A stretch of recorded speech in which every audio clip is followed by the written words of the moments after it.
പാലക്കാട് നഗരത്തിൽ സ്ത്രീ മരിച്ചത് ലൈംഗികാതിക്രമത്തിനിടെ ശ്വാസം മുട്ടിയും ആന്തരിക അവയവങ്ങൾക്ക് ക്ഷതമേറ്റുമെന്നും പോസ്റ്റ്മോർട്ടം റിപ്പോർട്ട്. സ്ത്രീയുടെ മൃതദേഹം ആശുപത്രിയിലെത്തിച്ച വണ്ടിത്താവളം മല്ലംകുളമ്പ് സ്വദേശി സുബ്ബയ്യനെ പോലീസ് കസ്റ്റഡിയിലെടുത്തു. പോസ്റ്റ്മോർട്ടം ചെയ്ത ഡോക്ടറുടെ മൊഴിയുടെ അടിസ്ഥാനത്തിലാണ് പോലീസ് തുടർ നടപടികൾ ആരംഭിച്ചത്. സാജിദ് ചേർന്നുണ്ട്. സാജിദ്, എവിടെ നിന്നായിരുന്നു ആക്രമണം? ഈ അക്രമിക്കെതിരായ എന്തെങ്കിലും തെളിവുകൾ പോലീസിന് ലഭിച്ചിട്ടുണ്ടോ?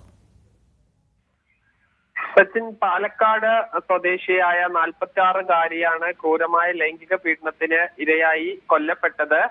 ഈ സ്ത്രീ 46-കാരി അവർ ഈ ആക്രയും മറ്റും പെറുക്കി ജീവിക്കുന്ന സ്ത്രീയാണ്. ഇവർ കുറച്ചു കാലമായി വീട്ടിൽ പോകാറില്ല. പാലക്കാട് നഗരത്തിന്റെ പല ഭാഗത്തുമായാണ് ഇവർ താമസിക്കാറുള്ളത്.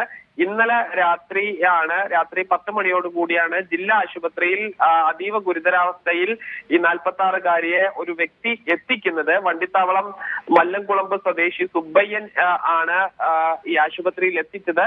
തന്റെ ഭാര്യയാണ് അസുഖമായി വന്നതാണ് എന്നാണ് പറഞ്ഞത്. അപ്പോൾ തന്നെ ഈ ആശുപത്രി അധികൃതർക്ക് സംശയം തോന്നിയതിന്റെ അടിസ്ഥാനത്തിൽ പോലീസിനെ വിവരം അറിയിച്ചു.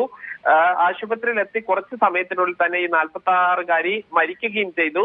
ഇന്ന് നടത്തിയ പോസ്റ്റ്മോർട്ടത്തിലാണ് ഈ ക്രൂരമായ ലൈംഗിക പീഡനത്തിനെതിരെയാണ് മരിച്ചത് എന്ന് കണ്ടെത്തിയിരിക്കുന്നത്. ഇവരുടെ ആന്തരിക അവയവങ്ങളിൽ വലിയ തോതിൽ രക്തസ്രാവം ഉണ്ടാവുകയും ചെയ്തിട്ടുണ്ട്.